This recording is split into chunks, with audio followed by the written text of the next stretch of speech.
Hi. How you doing, everybody? Okay, huh? Good. Thank you. Appreciate it. Hello over there. How are you?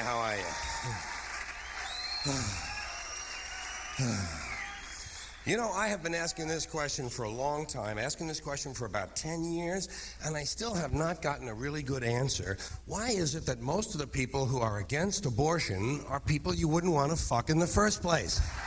Huh?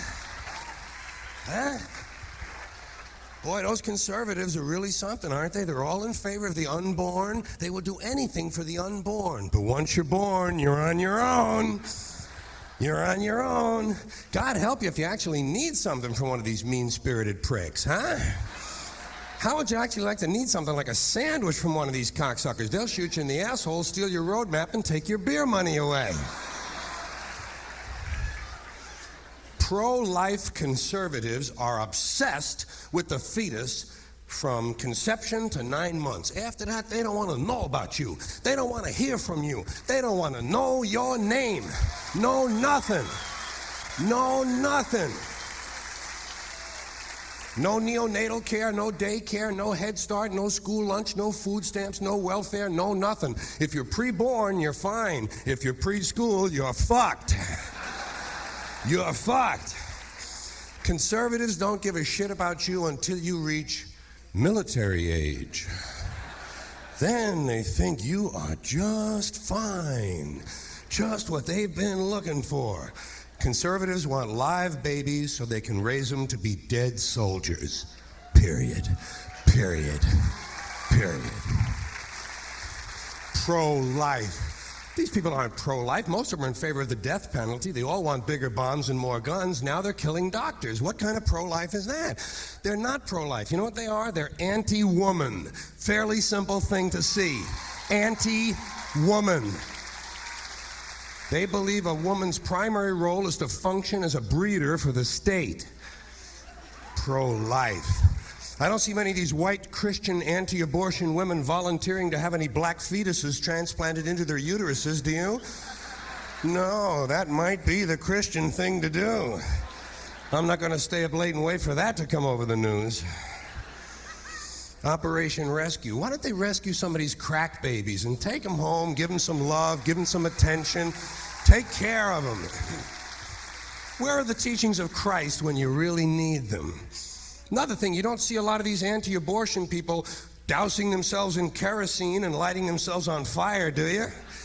You know, morally committed religious people in South Vietnam knew how to stage a demonstration. They knew how to put on a fucking protest. Sprinkle on some kerosene, light yourself on fire. Come on, you fucking Christians. Let's see a little smoke to match that fire in your bellies. Here's another question I have. I'm full of questions. I'm full of a lot of things. Questions is only one of them. How come when it's us, it's an abortion, and when it's a chicken, it's an omelet? Huh? What, are we so much better than chickens all of a sudden?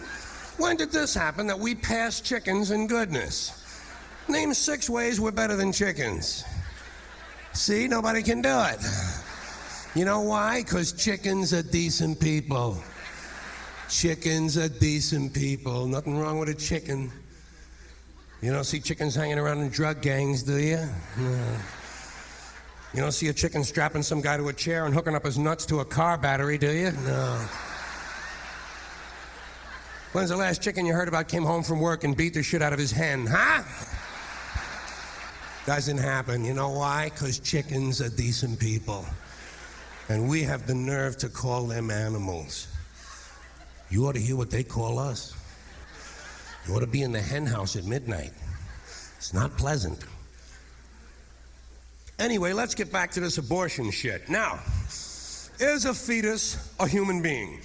This seems to be the central question, and there's room for disagreement. Is a fetus a human being? Well, if a fetus is a human being, how come the census doesn't count them? Don't they want to know how many human beings there are? If a fetus is a human being, how come when there's a miscarriage, they never have a funeral? I never hear of that. If a fetus is a human being, how come people say we have 2 children and 1 on the way instead of saying we have 3 children?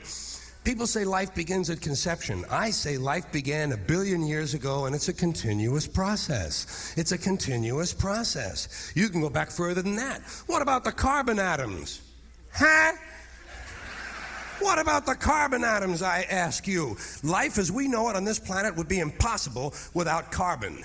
Every carbon atom has the potential of becoming a part of someone's DNA. So is it just possible that maybe we shouldn't be burning all this coal? Doesn't every lump of coal have the potential of becoming someone named Jason or Jessica?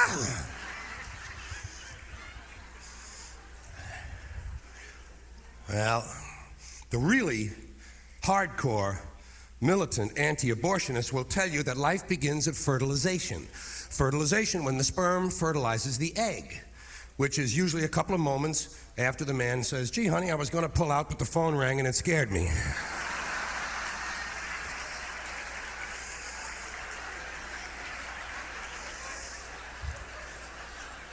But even after that happens, even after the sperm fertilizes the egg, it's still 6 or 7 days before the fertilized egg reaches the uterus and is implanted on the uterine wall. Implantation, which is when medical science says pregnancy begins. 6 or 7 days, and not every fertilized egg makes it to the uterus. 80% of a woman's fertilized eggs are rinsed and flushed out of her body once a month during those delightful few days. They wind up on sanitary napkins.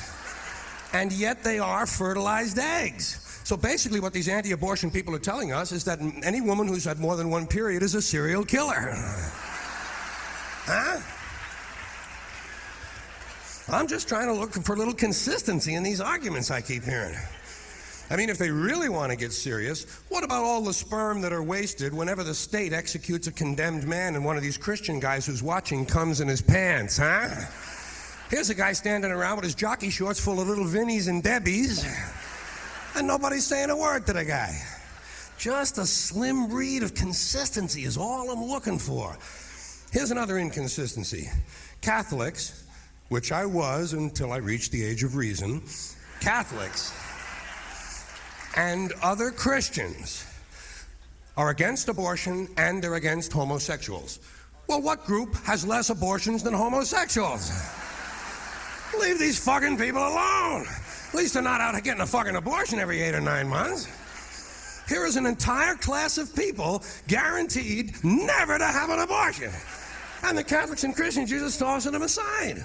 You would think they would be natural allies. Speaking of my friends, the Catholics, when Cardinal O'Connor and some of these American bishops have gone through their first pregnancies, their first labor pains, and they've raised a couple of kids on minimum wage, then I'll be glad to listen to what they have to say about abortion. Then I'll be glad to listen, you know? Yeah. In the meantime, they ought to be keeping an eye on these priests who took a vow of chastity and can't keep their hands off the altar boys. Don't you think so? Yeah. First you clean up your own family before you fuck with the neighbors. That's what I was taught. When Jesus said, "Suffer the little children come unto me," that's not what he was talking about, okay? No, he had something else in mind. So what do I seem like, what, a little pro-abortion, huh? Well, I am, yeah. I'm not pro-choice, I'm pro-fucking abortion. I think everybody ought to have an abortion once a year, even if they're not pregnant. I think all members of both sexes should have mandatory abortions, even if they're virgins, have no genitals, and have never been laid. Well, it's an extreme position, I know. But you have to come down on one side of this thing or the other, don't you? But you can't kid me. That's a heartbeat in there. That's a little heart beating. First it's beating, then it stops. So it's murder. But hey, I got no problem with murder. What the fuck, have a little fun, you know? People get all excited when you're gonna murder them. You ever notice this shit? You go to kill a guy, say, "Don't kill me, don't kill me." Straighten up and lighten up, motherfucker. Where are you going that's so important that you don't have time to stop and be murdered like the rest of us? Nothing wrong with murder. Murder's part of life. My society taught me that. My species is really good at it. I belong to the only species in the history of this planet that systematically tortures and kills its own kind for pleasure and profit. So, If you had an abortion, you feel a little guilty, don't think of it as murder. Think of it as justifiable homicide. See, I have no real ending on that because that's really part one of something that will have a part two in a few months. And I will call each of you individually to let you hear part two. But part two is about killing people, which leads naturally out of this. See, I think we got too many people. I think we got way too many people in the world. That's the biggest problem. People say, change, we need change. And I think if we elect somebody, we'll get change. If we pass some laws, we'll get change. If we restructure this, we'll get change. Massive fucking bloodshed is how you get fucking change. We've got 5.7 billion people. We spring loose another 250,000 every goddamn day. 250,000, it's a big town. Every day. I say we got to work this 5.7 billion down to a nice, workable 200,000 or so. The only thing is I can't guarantee I'll find enough people to qualify under my plan. So anyway, that's perhaps for later. Now, a piece of material called People I Can Do Without. Because we all have that, don't we? Don't you have a list inside your head? How many people here hate their boss? How many people here hate their neighbor? How many hate at least one member of their spouse's family? How many hate their spouse? How many hate the person they're sitting with? But you see, my list is not about specific individuals. We all have lists like that. You know, this guy, that guy, this guy, the guy over there, the guy at the gas station. We all have lists like that. My list is more a list of types, generic types, people I can do without. Guys in their 50s named Skip. Anyone who pays for vaginal jelly with a gold American Express card. An airline pilot who has on 2 different shoes. A proctologist with poor depth perception. A pimp who drives a Honda Accord. A gynecologist who wants my wife to have a couple of Quaaludes before the examination. Guys with a lot of small pins on their hats. This is just a deeply felt personal hatred of mine.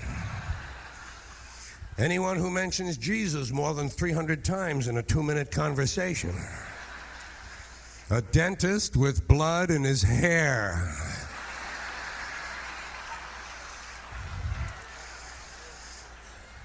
Any woman whose hobby is breastfeeding zoo animals. A funeral director who says, hope to see you folks again real soon. A man with only one lip. Old women who get drunk and throw up at brunch. A Boy Scout master who owns a dildo shop. People who actually know the second verse to the Star-Spangled Banner. A man in a hospital gown directing traffic.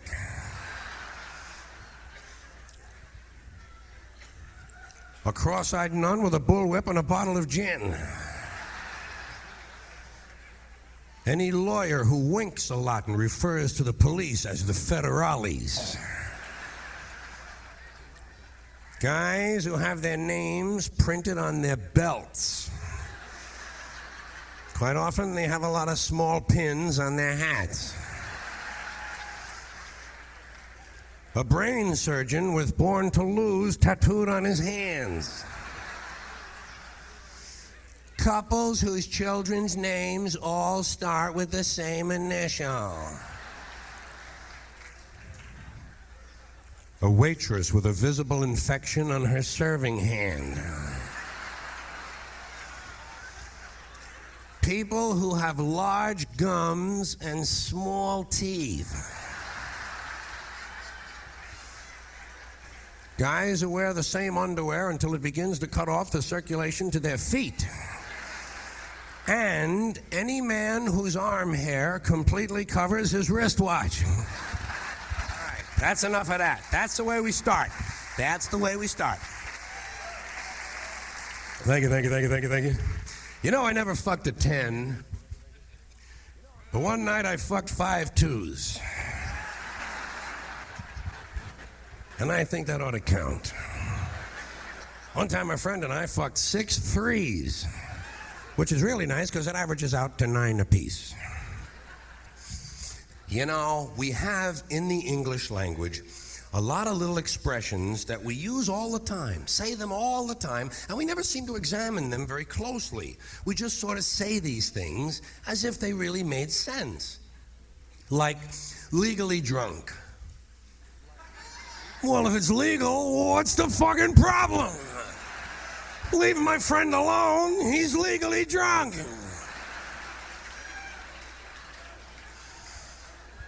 You know where you can stick it. Well, why do we always assume everyone knows where they can stick it? Suppose you don't know. Suppose you're a new guy. You have absolutely no idea where to stick it. I think there ought to be a government booklet entitled Where to Stick It. Now that I think of it, I believe there is a government booklet like that. They send it to you when you complain about your income tax. Selling like hotcakes. Well, is this the fastest selling item we could think of? Hotcakes? Cigarettes, beer, coffee, for Christ's sakes. Even eggs. You go to the average place where people are ordering breakfast, you'll find a lot more people ordering ordering eggs than are ordering hotcakes. But it doesn't sound right, does it? Michael Jackson's new album is selling like eggs. Lacks a certain ring. Undisputed heavyweight champion. Well, if it's undisputed, what's all the fighting about? To me, undisputed means we all agree. These two guys are beating the shit out of one another over something apparently we all agree on. It's the quiet ones you gotta watch. You know that one? Every time I'm watching TV on the news, I'm looking at a nice story about a serial killer or a mass murder of some kind, which I personally happen to enjoy. What do? They bring the neighbor on. And the neighbor says, well, he was very quiet, you know. And someone in the room always says, it's the quiet ones you gotta watch. This sounds to me like a very dangerous assumption. I will bet you anything that while you're watching a quiet one, a noisy one will fucking kill you. Suppose you're sitting in a bar and one guy's over on the side reading a book, not bothering anybody. Another guy's standing up at the front with a machete, banging it on the bar, saying, I'll kill the next motherfucker who comes in here. Who are you gonna watch? You goddamn right.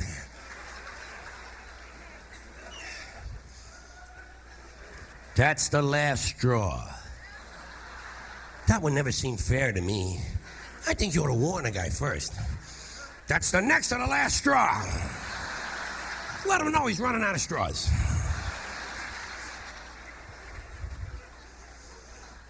Down the pike. You know, say, boy, he was the meanest guy ever to come down the pike. Fine. What about guys who come up the pike? Not everybody lives north of the pike. Some guys have to come up the pike and they're really mean because nobody mentions them at all. What about a guy who don't even use the pike? Comes on Amtrak. Boy, he was the meanest guy ever to arrive on Amtrak. Nah, it's like eggs. Lacks a certain ring. Down the tubes. This is one you hear a lot, you know, especially the last couple of years. People saying, the country is going down the tubes. What tubes? Have you seen any tubes? Where are these tubes? And where do they go? And how come there's more than one tube? Would seem to me one country, one tube. What, does every state all of a sudden have to have its own tube now? One tube is all you need. But a tube that big, somebody would have seen it by now. Somebody would have said, hey, Joey, look at the fucking tube. You never hear that. You know why? No tubes. No goddamn tubes. We don't have tube one.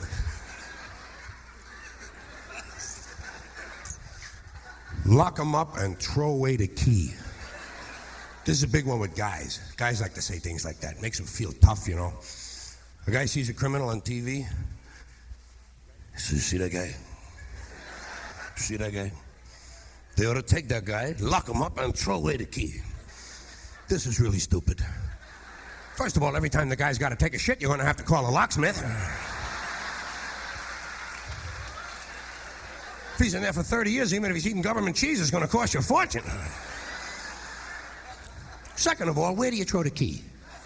Huh? Where do you throw the key? Right out in front of the jail? His friends will find it. How far can you throw a key? 50, 60 feet the most. Even if you lay it flat on its side like that and you scale it, what do you get? An extra 10 feet tops.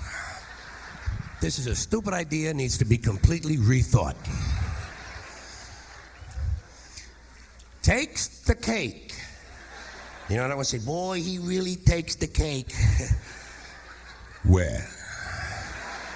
Where do you take a cake? To the movies? You know where I would take a cake? Down to the bakery to see the other cakes. And how come he takes the cake? How come you don't take the pie? Pie is easier to carry than a cake. Easy as pie. Cake is not too hard to carry either. Piece of cake. The greatest thing since sliced bread. Is this really the greatest thing we could think of? The fucking pyramids, for Christ's sakes. Great Wall of China, the Panama Canal. Even a lava lamp. To me, is greater than sliced bread. What's so great about sliced bread? You got a knife, you got a loaf of bread, slice the fucking thing. And leave me get on with my life. Out walking the streets. Here's another one for guys. If they see like a murderer gets parole from prison, guys, you see that guy? You see that guy? He's a murderer, he's on parole. Now, instead of being in prison, this guy is out walking the streets. How do we know? Maybe the guy's home watching TV.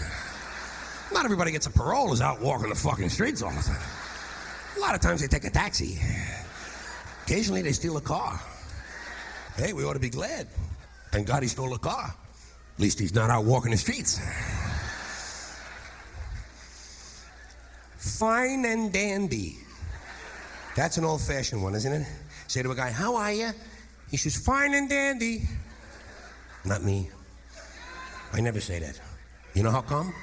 Because I'm never both of those things at the same time. Sometimes I'm fine, not dandy. Close to dandy, approaching dandy. In the vicinity of dandyhood. Not quite fully dandy. Other times I am indeed intensely dandy. However, not fine. One time, 1965, August, for about an hour, I was both fine and dandy at the same time, but nobody asked me how I was. I could have told them, fine and dandy. I consider it a lost opportunity.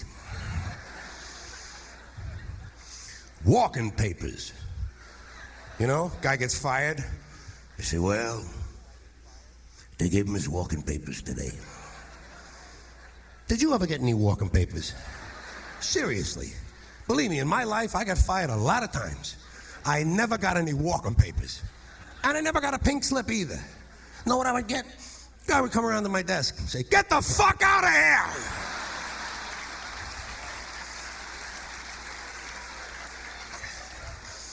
What would walking papers say anyway? Take a walk. You don't need more than one paper for that. It would be a walking paper. It's like the Riot Act. They keep telling you they're going to read that to you. Have you heard it yet? Not me. Especially when you're a kid, they threaten you. You wait till your father comes home, he's going to read you the Riot Act. Tell him I already read it myself. And I didn't like it either. I consider it wordy and poorly thought out. He wants to read me something. How about the Golden Book of 250 sexual intercourse positions?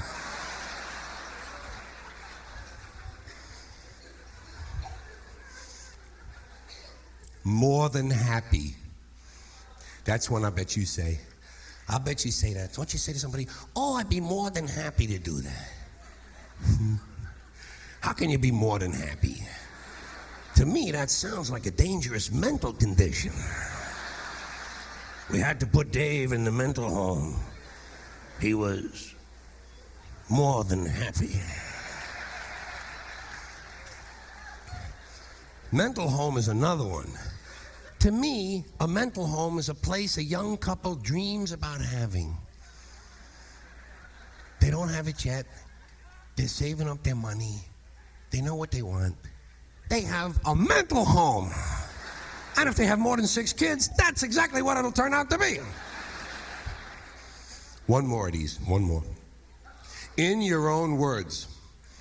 People say that to you. Say, tell us in your own words.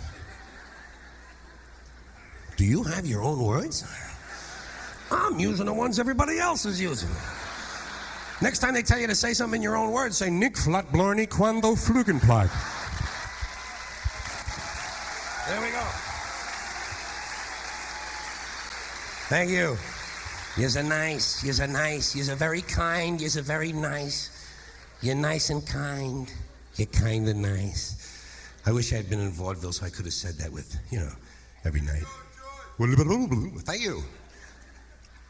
She made me spill. You made me spill.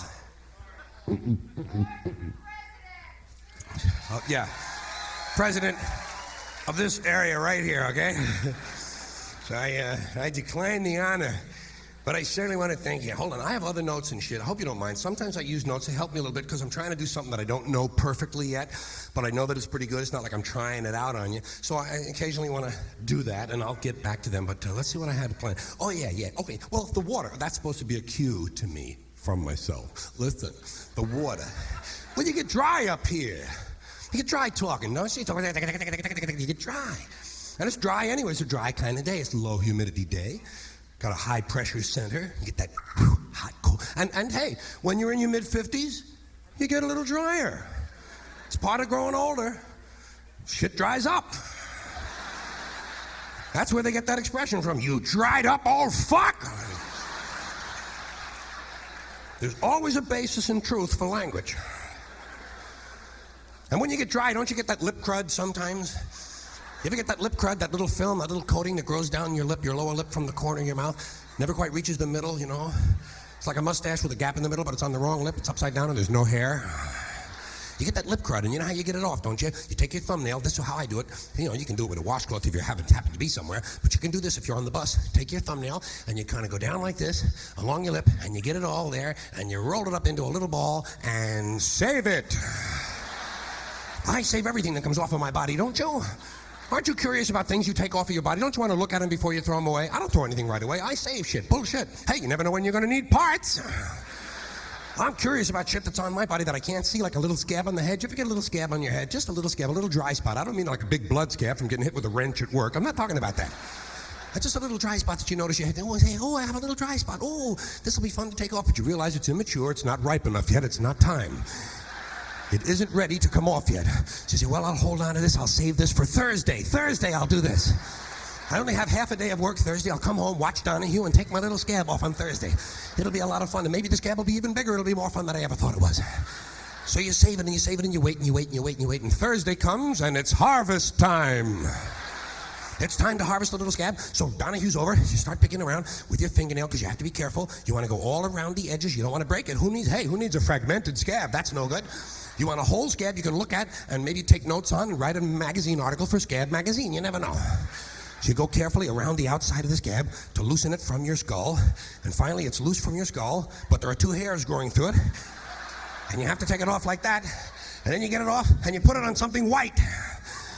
So you can see it. You need high contrast to look at it. Say, look at this part of my body over here. Come here. This was on my head. Not anymore. Take a look. Get the scrapbook. I'm going to save this one. This is a great one.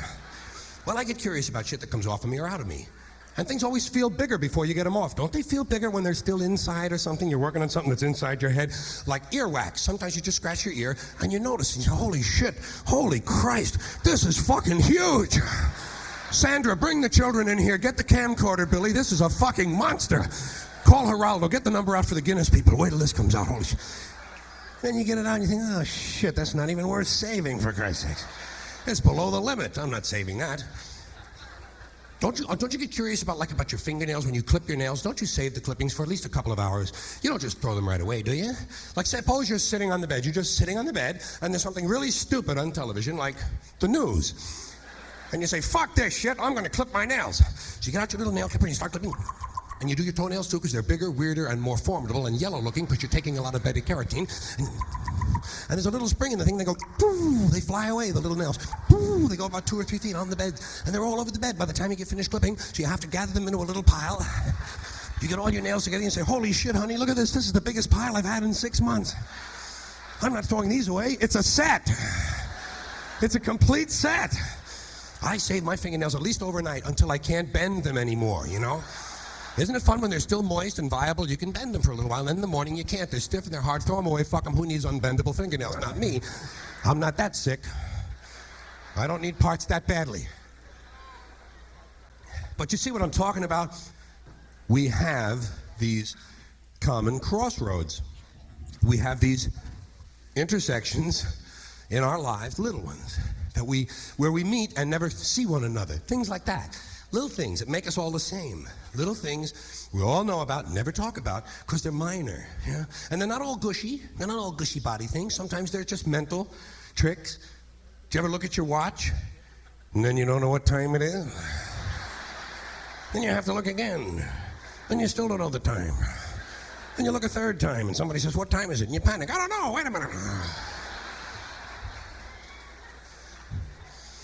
Do you ever notice how sometimes all day Wednesday, you keep thinking it's Thursday? And it happens over and over all day long. And then the next day, you're all right again. Do you ever find yourself standing in one of the rooms in your house and you can't remember why you went in there? And you think, maybe if I go back where I was when I first thought of it, I'll see something that reminds me of it. Or it might be quicker if I just stand here and hope it comes back to me.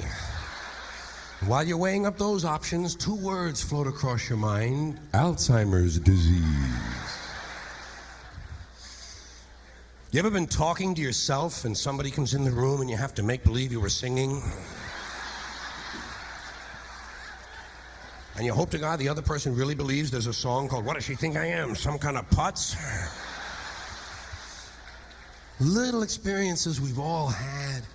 You ever been sitting in a railroad train in the station and there's another train sitting right next to you and one of them starts to move and you can't tell which one it is? And then you can, and the magic is over. Wouldn't it be great if your whole life was spent not knowing which one is moving? It's a nice feeling. Motion has interesting aspects, even the reactions to motions. You ever been out on a small boat on a windy day, choppy waters, little boat, being tossed back and forth, and you're just standing like this trying to keep your balance for a couple of hours on a little boat, and then you get back into the shore and you're standing on the dock, and you could swear you still had something inside of you that was out there rocking back and forth. It's like riding a bicycle all day. When you finally get off, you could swear you still had something in between your legs, rolling down the highway. Did you ever try to pick up a suitcase you thought was full, but it wasn't? And you go, Pooh! And for just a split second, you feel really strong. Here's one, doesn't happen all the time, but it happens just often enough that there are people in the audience who know this, so I keep it in for them.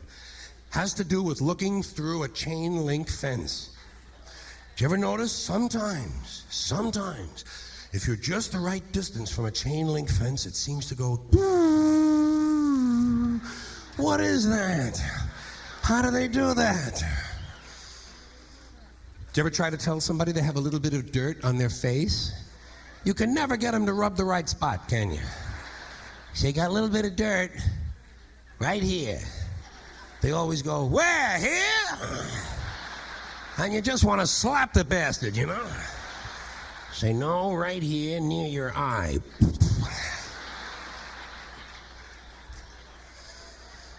Do you ever notice how awful your face looks in a mirror in a restroom that has fluorescent lights? Every cut, scrape, scratch, scar, scare, bruise, boil, bump, pimple, zit, wart, welt, and abscess you've had since birth all seem to come back at the same time.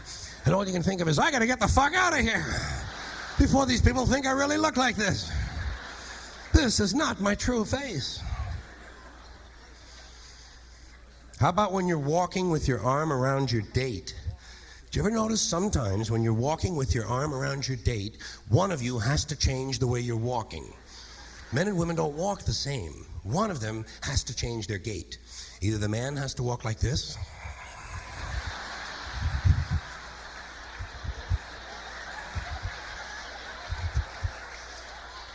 or the woman has to walk like this.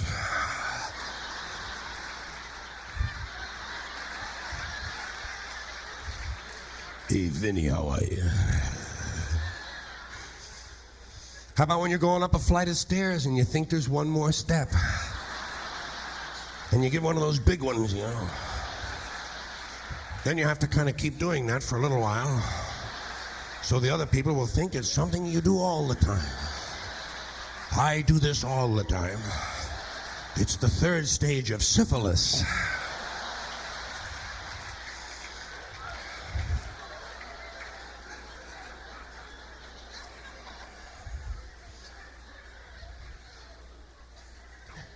When you drink grapefruit juice in the morning, do you go,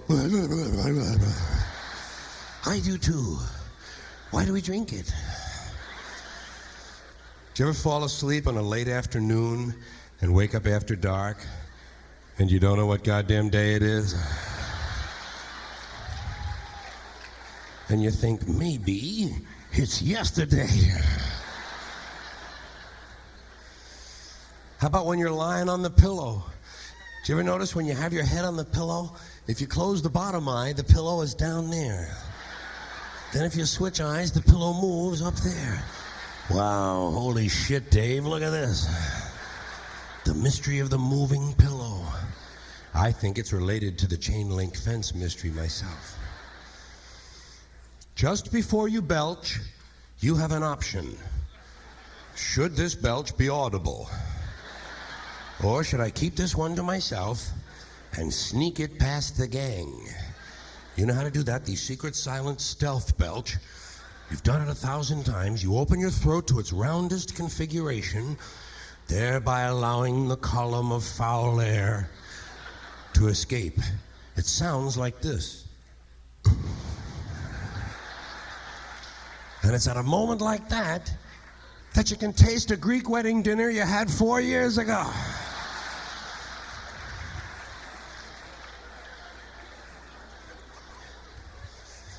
Do you ever have to sneeze while you're taking a piss?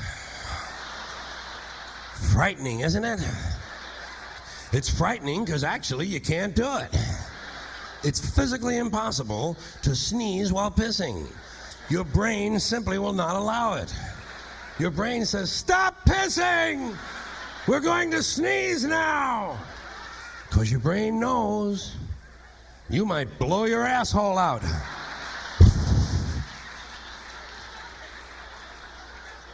And wind up having to paint the entire apartment.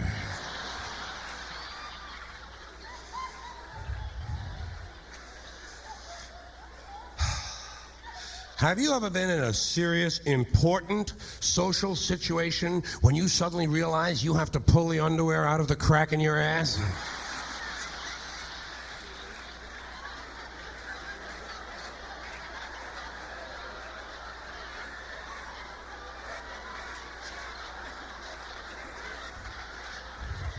You take this woman to be your lawful wedded wife?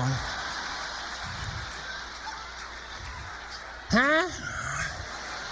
Who, her? Oh, fuck yeah. No sweat, honey.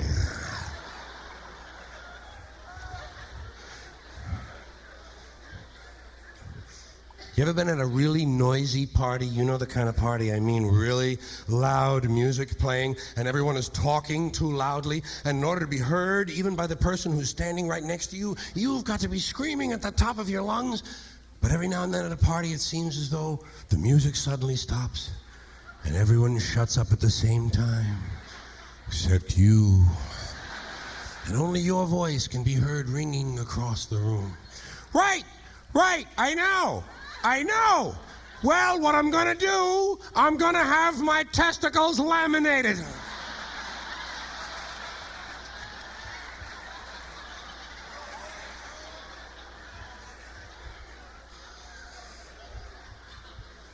You ever been talking to someone and you laugh through your nose and blow a snot on your shirt?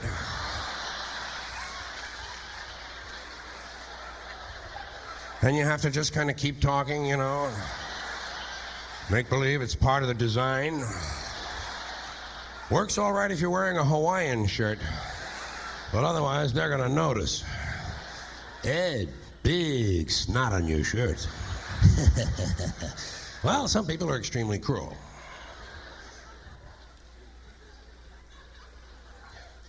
Do you ever fart while you're walking? You notice how they come out? In segments. It's not a continuous fart. It's as if each additional step jars a little of the fart loose.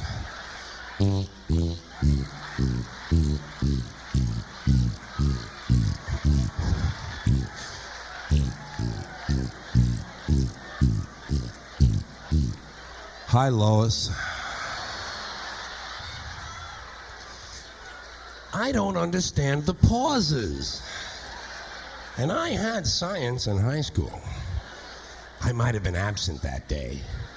I probably had mononucleosis the day they covered segmented walking farts. Did you ever have to fart on a bus or an airplane, but you hadn't farted yet all that day? So you don't really know the nature of the beast?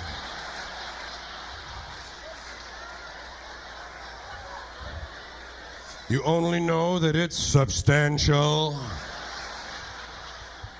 What you have to do in a situation like that is to release a test fart.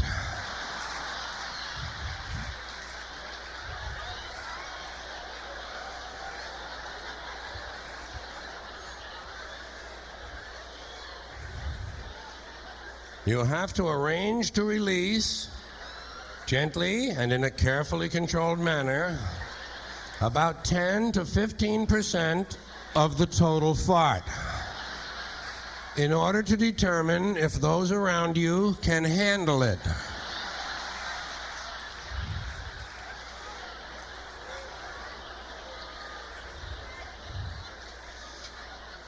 When releasing a test fart, it is often good to engage in an act of subterfuge, such as reaching for a magazine. Pardon me, is that Golf Digest?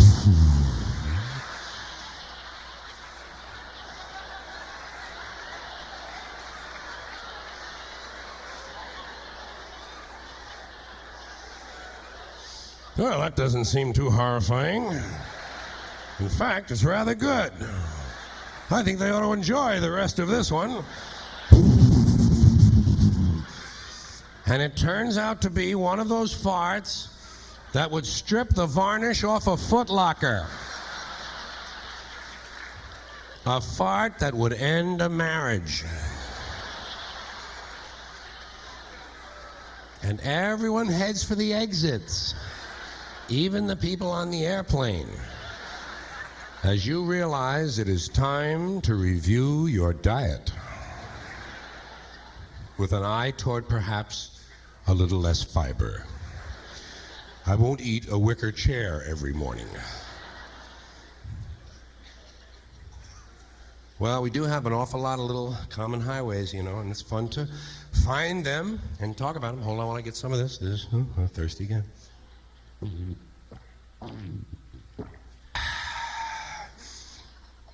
I think I used the word fat before. I use that word, fat, because that's what fat people are. They're fat. They're not large. They're not hefty, chunky, stout, or plump. They're not big boned. A dinosaur is big boned. They're not obese. Obese is a medical term. And they're not overweight. Overweight implies there is some correct weight. There is no correct weight. Heavy is also a misleading term. An aircraft carrier is heavy. It's not fat. Only people are fat. And that's what fat people are. They're fat. I say this without apology. It is not intended as an insult or a criticism. It is just descriptive language. I do not believe in politically sensitive euphemisms. Euphemisms are a form of lying. Fat people are not gravitationally disadvantaged. I prefer to see things as they are, not the way some people wish they were. For instance, midgets and dwarfs are midgets and dwarfs. They're not little people. Infants are little people. Leprechauns are little people. Midgets and dwarfs are midgets and dwarfs. They don't get any taller by calling them little people. I wish this weren't so. I wish they didn't spend their lives walking around staring into other people's crotches. But I can't fix that. And I'm not going to lie about what they are. They're not vertically challenged. A skydiver is vertically challenged. The architect of the Empire State Building was vertically challenged. Midgets and dwarfs are midgets and dwarfs. Cripples are crippled. They're not differently abled. If you insist on using tortured language like differently abled, then you have to include all of us. We're all differently abled. I can do things you can't do. You can do things I can't do. I can pick my nose with my thumb. My uncle can switch hands and gain a stroke while masturbating. We're all differently abled. Cripples are crippled. It's perfectly honorable words found in the Bible. Jesus healed the cripples. He did not engage in rehabilitative strategy for the physically disadvantaged. He didn't have time for that shit. He was on the road. You up to date because it's been a tradition for me to cover some of that territory every few years, let you know how the local pet population at home is doing. Tippy's one of the stars of the past. Tippy was one doggy I talked about a lot in these records and albums that I do and all that shit, whatever you call them. HBOs is what I'm thinking of. And Tippy was a mixed terrier. A lot of people know this, just a little background. Tippy was a mixed terrier. You know mixed. Mixed is the word the veterinarian puts on the form when even he, with all of his expertise, plus that big chart they have in the waiting room, does not know what the fuck it is you have wandered in with. Did you ever bring in a little mixed puppy to a veterinarian when you were a kid just to find out what it was? You didn't have any money for shots, you just wanted to know what you had, and you say, what is it, what is it? And you say, well, it's definitely not a monkey. Tippy was actually part Dodge Dart. And a good little dog. And everything I tell you about my pets is true. It's exaggerated a little for comedy, no question about that, but the facts are the facts, and these are events that really happened. Tippy, I've told you, Tippy committed suicide. About 5 or 6 years ago, Tippy committed suicide, ran out in front of a milk truck. Shit, that's suicide at our house. It's certainly not a weight reduction program, is it? Although the long-term results are strikingly similar. Tippy just ran out in front of a milk truck. No concern for the family. No note. Selfish act. No indication. We had no idea she was troubled. There was no sign of no aberrant behavior. No new companions to question. Just suddenly, fine. Fine. That was her decision. We got over it. We lived through the 80s. We know how to process grief at our house. First we got angry, and we were in denial, then we got sad, and then we got anxious, and then we got up and jerked off and ran around the Christmas tree and sang songs. I may have the order of those things wrong. I believe we jerked off first. But that stuff I told about. Now, this stuff here coming is about Annie. Annie, my eldest. Annie isn't with us anymore either. Yeah, well, she had to go away, you know. It happens, huh? Happens. Part of the deal when you get them. Part of the deal. What happens when you get a pet? They get old. They go away. Just like your grandma. Same shit, different species. What happens to grandma? Gets old. Goes away. It's inevitable when you buy the pet. You know it's going to end badly. You know it in the pet shop. You say, look at him, isn't he cute? He's gonna die. Unless you're in your 80s and you're buying a tortoise.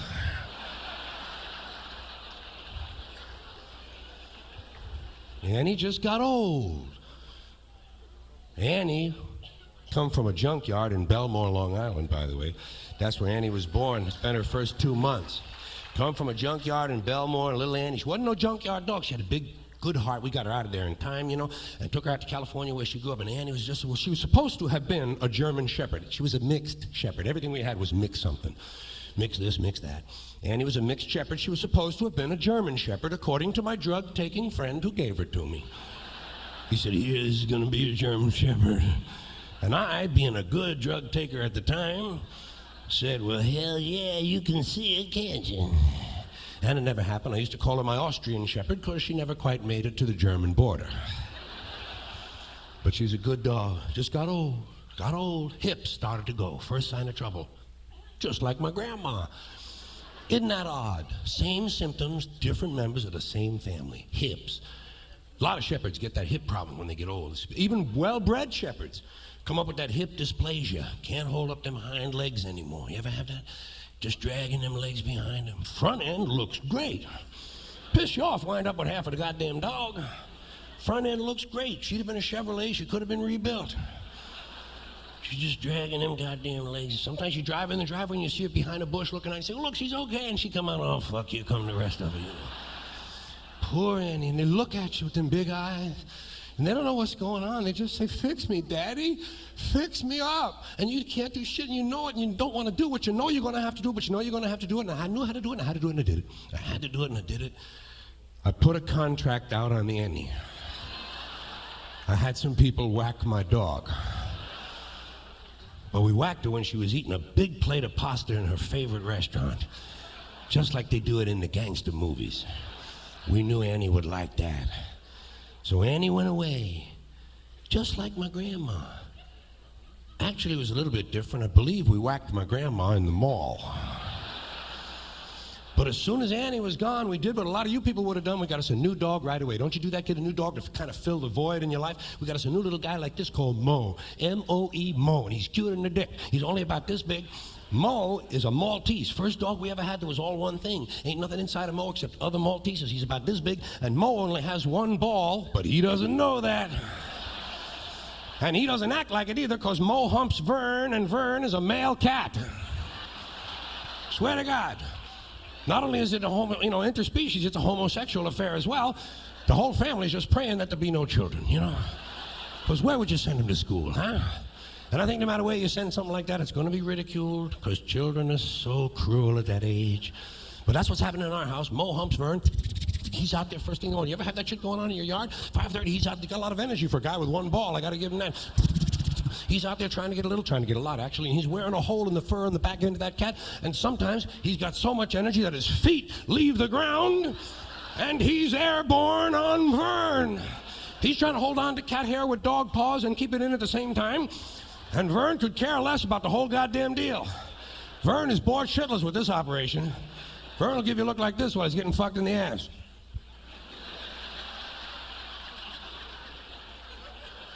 You ever fuck somebody who's reading a comic book? Same shit. Tough on the ego, but it does happen occasionally in life.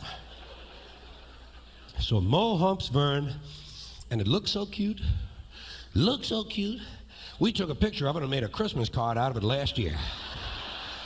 Swear to God, put just one word on it, peace. And we spelled it correctly too, P-E-A-C-E. Be no cheap jokes on our Christmas cards. So we sent that out last year, and God, we lost a lot of friends on that. So Mo humps Vern. Vern's a cat. We got two cats, Vern and Murphy. Vern's the one whose name I change about every 18 months. You ever do that? A lot of fun. Pick out one of your pets and just keep changing his name. Drives him fucking crazy. Vern does not know who he is at all anymore. Every now and then, Vern will come over to me and go, Alessandro? Vern and Murphy, got him 17 years ago. When we first moved into this house that we live in now, that's how come I know how old they are. And when we got them neutered, first week. Brought him over, got him neutered. You know neutered? That's a euphemism for go on and cut his nuts off. Well, we had it done because somebody said it helped something. Goddamn sure didn't help these cats, I'll tell you that. But that's what we had it done. We had it done. We had it fixed. That's another word for it. Fixed? Shit, it wasn't even broke, man. They broke now. Altered is another word for it. Nice people say that, don't they? Say we had them altered. Like a pair of pants or something, you know? Yeah, take a little off the cuffs and cut his nuts off and I'll be in on Tuesday. So anyway, no matter what you want to call it, we had it done. We brought him into the vet's office and off came the nuts. We didn't keep him or nothing like that, you know. Although the veterinarian did offer them to me, I must say that. He said, you want these? I said, no, thank you, no.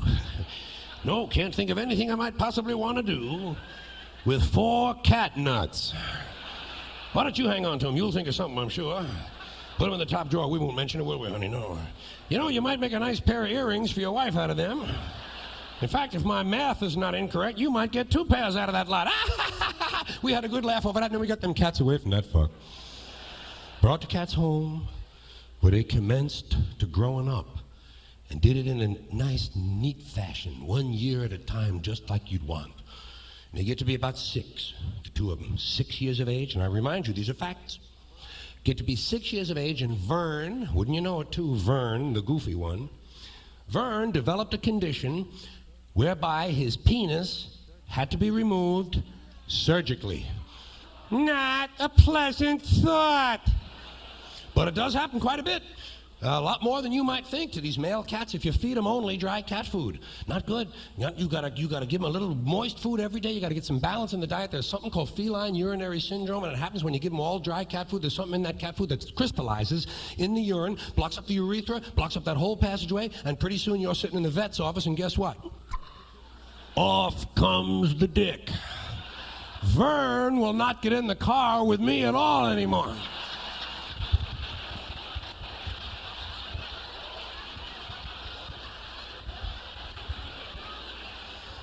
He doesn't trust me at all because he doesn't know what's coming off next. He's walking around counting his feet and shit like that, praying to God he's still got something left hanging off of him. Such is the condition of the animals at our house, and because of it, we have a little riddle going around the family. What has 12 legs, 2 dicks, and 1 ball? And it's Murphy, Moe, and Vern. But you got to be kind of close to the family to guess it on the first try. And since you've been nice enough to let me tell you my pet stories, which I appreciate, I'll pay you back. Offer you a little household hint. Just a silly little thing. It's free, though. Household hint. Help you clean up after your dog, too. It's right on the same topic. Help you clean up. Actually, it's more of a preventive measure. Feed your dog rubber bands. You ever do this? Works great. Feed your dog about 10 to 12 rubber bands every day. And then when the dog takes a shit, there's usually a little loop on one end of it. And look at that, huh? Is that handy? Handy.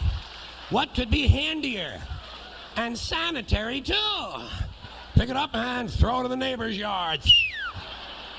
He'll think it's alien shit. What does he know?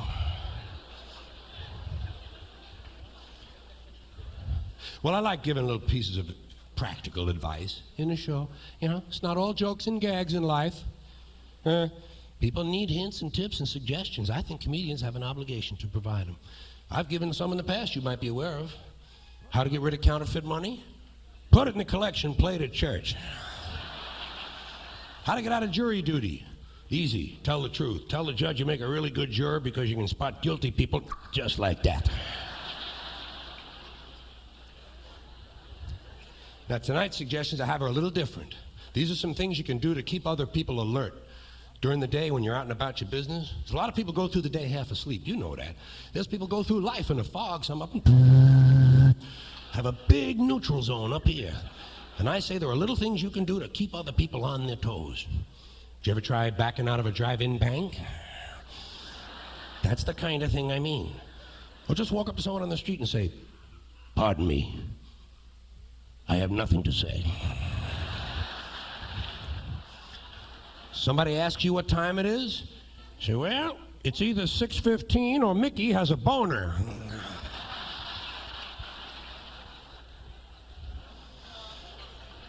Many of these suggestions are intended for use on retail clerks, because retail clerks seem to need special help. How many times have you walked into a store and realized immediately the clerk was running on a lean mixture? The cheese fell off his cracker a long time ago. He's just a couple of green stamps short of a toaster. Here's a good one for clerks. This one is good for the gift shop. Walk right in the gift shop and ask for your gift. Say, I saw the sign, I came in for my gift. Save you people the trouble of looking all over for me. Doesn't impress them, keeps them on their toes. Shit, they might even give you a little something just to get you the fuck out of there. Or go into any quiet little shop on a Sunday morning and say, are you open on Thursdays? And run. Let them figure it out. Hey, it's certainly none of your concern. Stand on line at the bank for a really long time.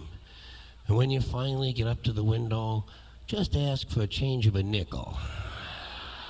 They actually call other tellers over to look at you. Here's one you might try.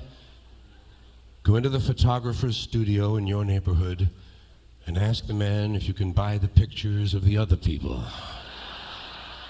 How much for that heavy-set couple in the window, please? Or they will stare at you a long time on that one. In fact, they might even back up several feet. This one is my current favorite. Go to a dry cleaner's and ask the man if he can remove the stains from one pair of pants and put them in another pair of pants. They ought to be able to do that for the same amount of money. While you're in there, ask him if he can get pecker tracks off a wedding gown. That's the test of a really good dry cleaner. Come on lace. Go to a laundry, hand him your shirt and tell him to rotate the buttons. Go to a gun store, buy a gun, then buy some ammunition, then ask them if they have any ski masks. Here's a good one for the supermarket. Next time you're in the supermarket, get a shopping cart and fill it to the top. I mean a huge mound of groceries in your shopping cart, then go up to the line and look for somebody with one item and ask them if you can get ahead of them. Do you mind? I'm in a hurry. I only have 1,100 items.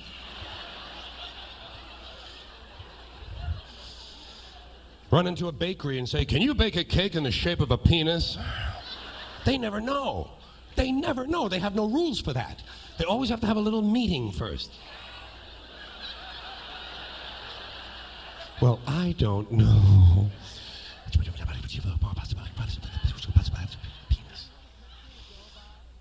Could we have a picture to go by? Well, no. But I tell you what I'm going to do for you, ladies. Order more flour, Helen!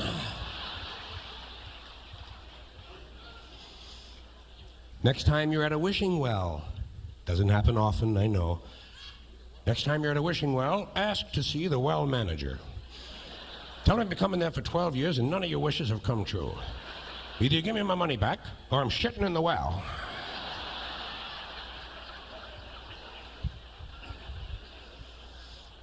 Here's one for the baseball park. Next time you're at the big stadium, did you ever notice at the baseball games a lot of guys bring a glove?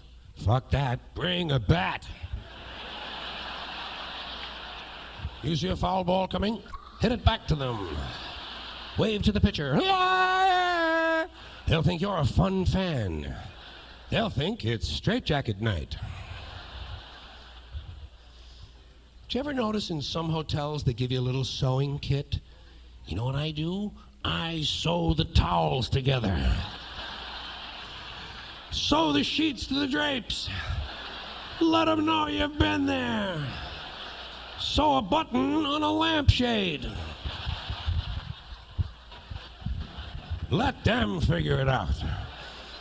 Hey, it's certainly none of your concern. Here's one for the guys, strictly for the guys. Go to a barber shop and tell the man you want to get your pubic hair streaked. Say nothing fancy, just frost my bush. They'll be talking about you for years. The man who had his bush hair sectioned off with aluminum foil. He might even be inducted into the Bush Hall of Fame. Here's a good one if you're out drinking in a bar. Do you ever notice in the bar someone always says to you, hey, can I buy you a drink? Say, no thanks, but can I have the money instead? Tell him you're saving up to go to rehab. That's a good cause.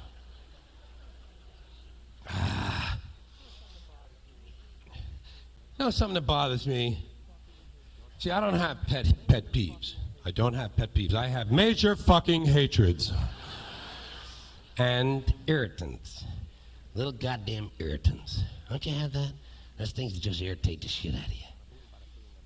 Next guy that says to me, bada boom, bada bing, I'm kicking him right in the fucking nuts. Just irritates me. Bada boom, you cocksucker. Bada boom, bada bing, fuck you. I'm tired of 800 numbers that spell something out. You know, when I say 1-800, fuck you. Tired of people who tell me their needs aren't being met. I say, drop some of your needs. That'll clear it up.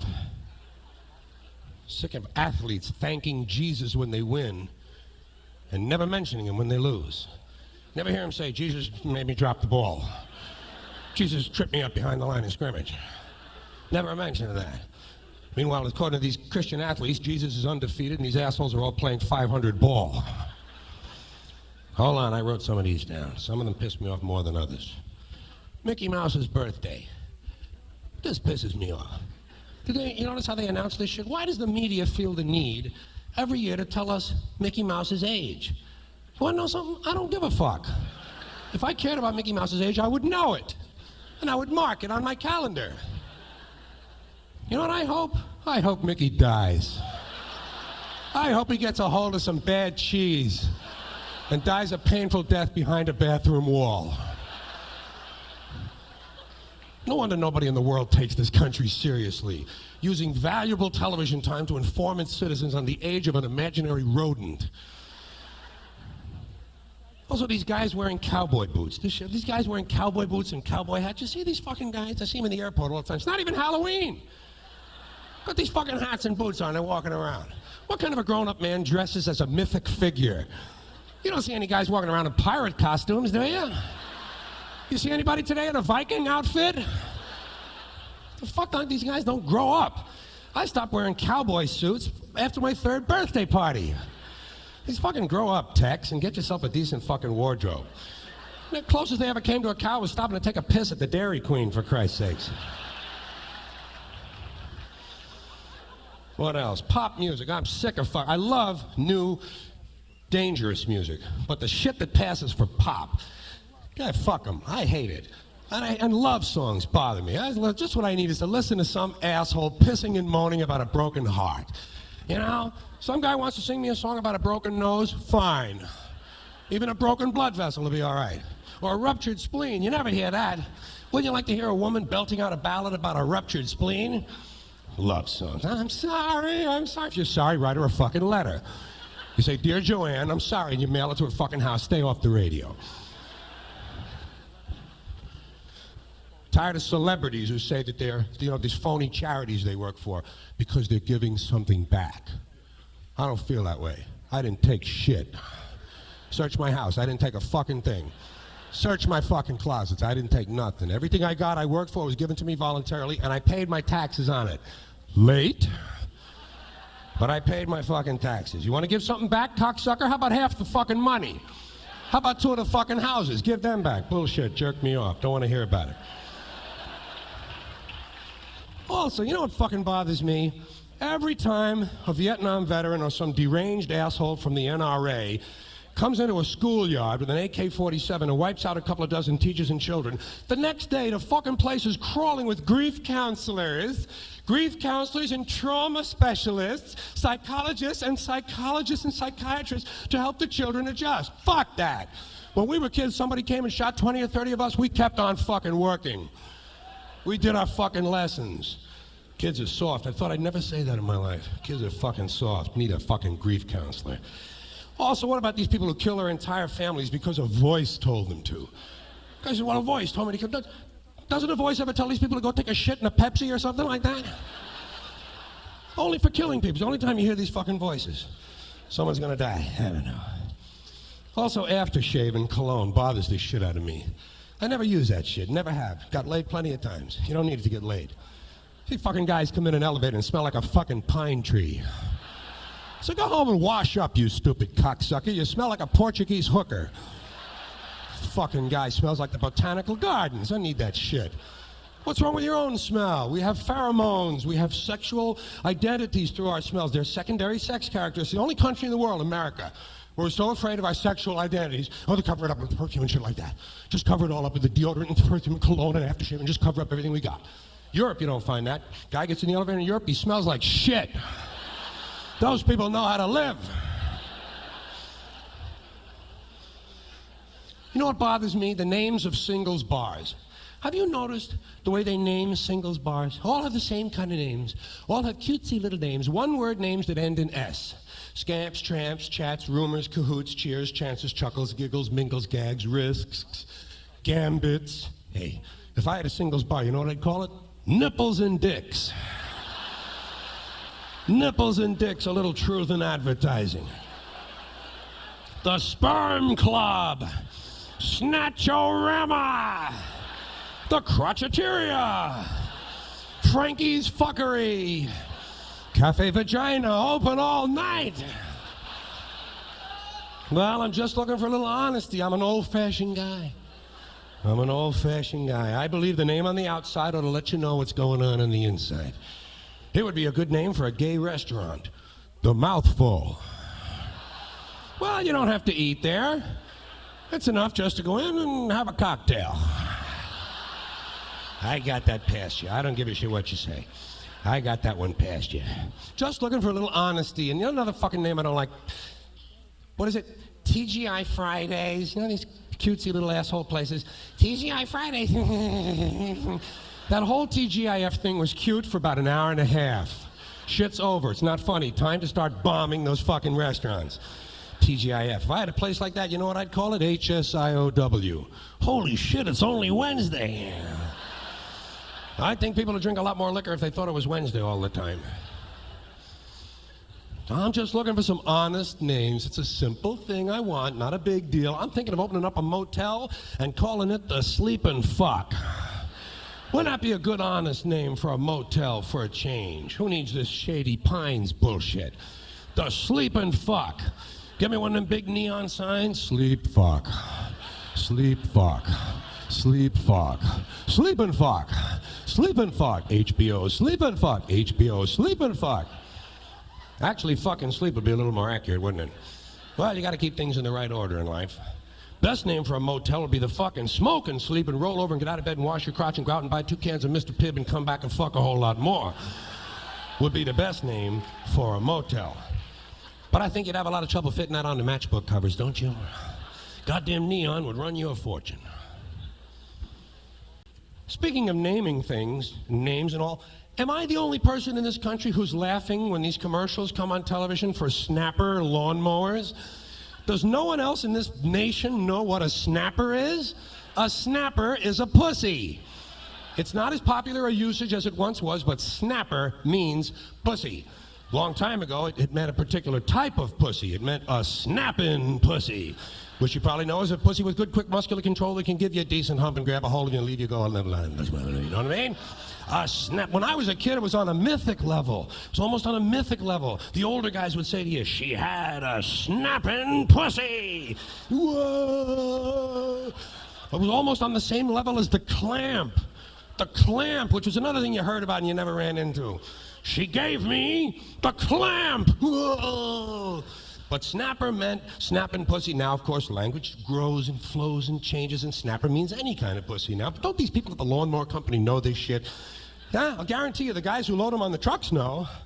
People on the assembly line fully aware what that word means. The dorks in the boardroom apparently never got the word.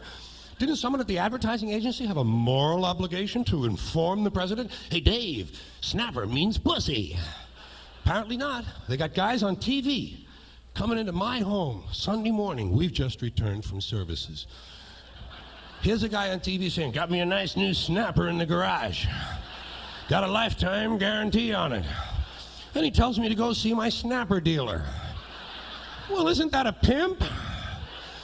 Say, who's that guy with the big hat and the feather on it? Oh, that's my snapper dealer.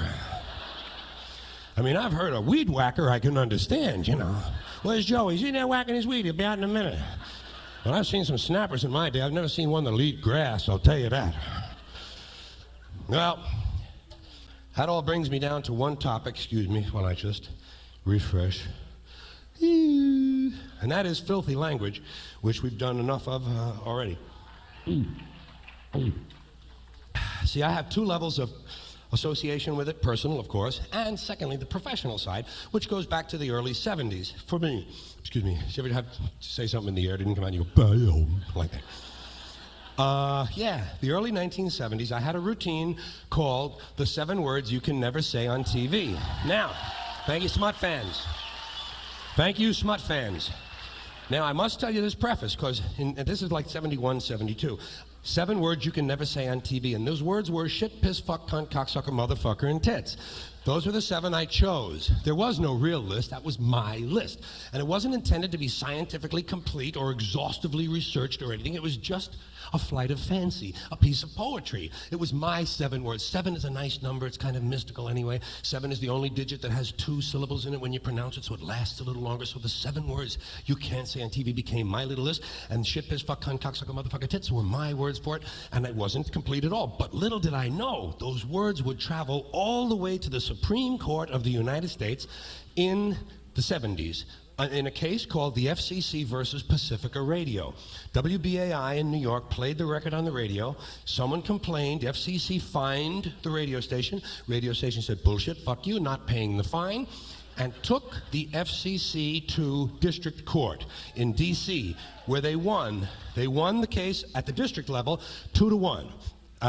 Then the FCC upped the stakes and took the case to the Supreme Court of the United States, where in 1978 it was ruled 5-4 that these words were indecent, not obscene, because it had nothing to do with obscenity. It was regulatory law that has to do with whether or not the FCC had the right to impose prior restraint on radio stations. And the court said yes, in these 7 cases. Shit, piss, fuck, cunt, cocksucker, motherfucker, and tits.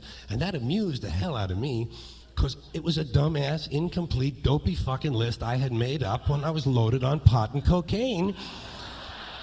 And these 9 assholes had elevated it to law. They put it in the annals of American law that these are the indecent words. I mean, they left out dickhead and dick smoker and cunt lapper and a lot of other ones you can't say on television.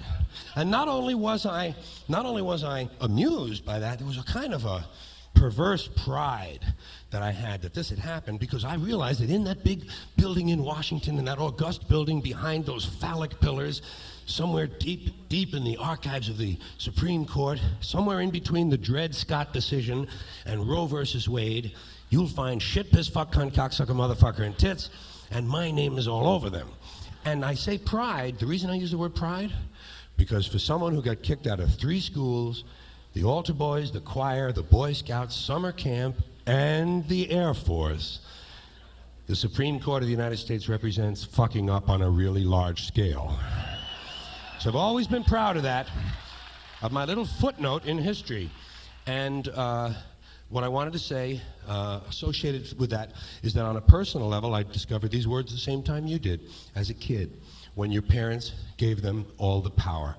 The words don't mean anything. The words are on a schoolyard, they get giggles and laughs. When you come home with them, though, here's what you get. What?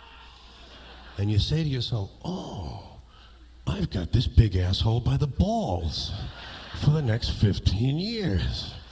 Parents give them all the power, and I found that out quick. You could get someone's attention in a big hurry at home with, you drop in cocksucker at the dinner table, and hey, you're going to get the potatoes, huh?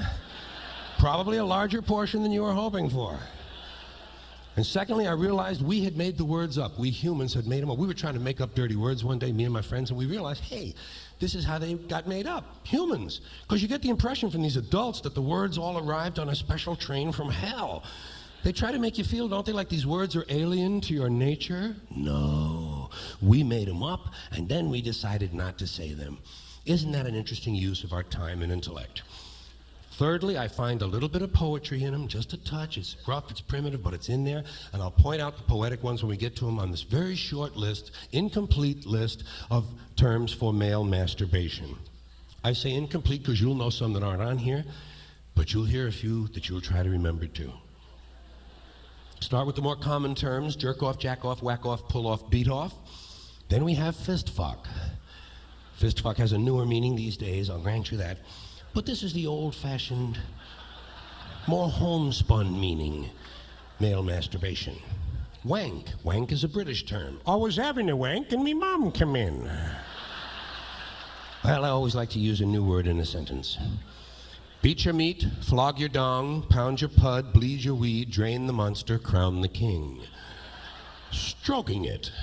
Stroking it has kind of a sporting ring to it, doesn't it? Like something one of those golfing assholes might say. After 18 rough, tough, rugged holes of walking around, I'll be in the clubhouse, Dan, stroking it. Giving it a tug. Beating the bishop. Always like to work in an anti-clerical remark whenever I can. Here's a better one, more specific too. Boxing the Jesuit.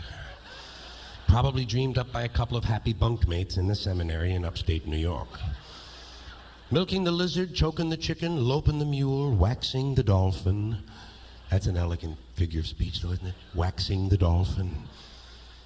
Probably dreamed up by someone with a higher education, as opposed to slam the ham or bop the bologna, which to me are so much more clearly junior high school work. Cuffing the carrot, whipping the wire, greasing the weasel, punching the midget, sanding the banister, wrestling the eel. Wrestling the eel is interesting because it implies you might even lose. Snapping the monkey, nurking your throbber. Well, I had never even heard of the verb nurk prior to this interesting usage. Spank the frank, yank the plank, crank your shank, paddle the pickle, jerk the gherkin, punishing Percy. That's an unfortunate thought. Slapping the clown. What kind of a sick mind could come up with something like that? I don't know. Visiting Rosie Palm and her 5 daughters. Shooting putty at the moon, which I believe is a metaphor for spiritual yearning. And finally, a term for male masturbation given to me by a member of the audience just a couple of weeks ago: shaking hands with the unemployed. Thank you all for coming here tonight. I do appreciate it. Hope I'll see you again. Take care. Good night, everybody. See you later. Thank you. Good night. Thank you. Thank you.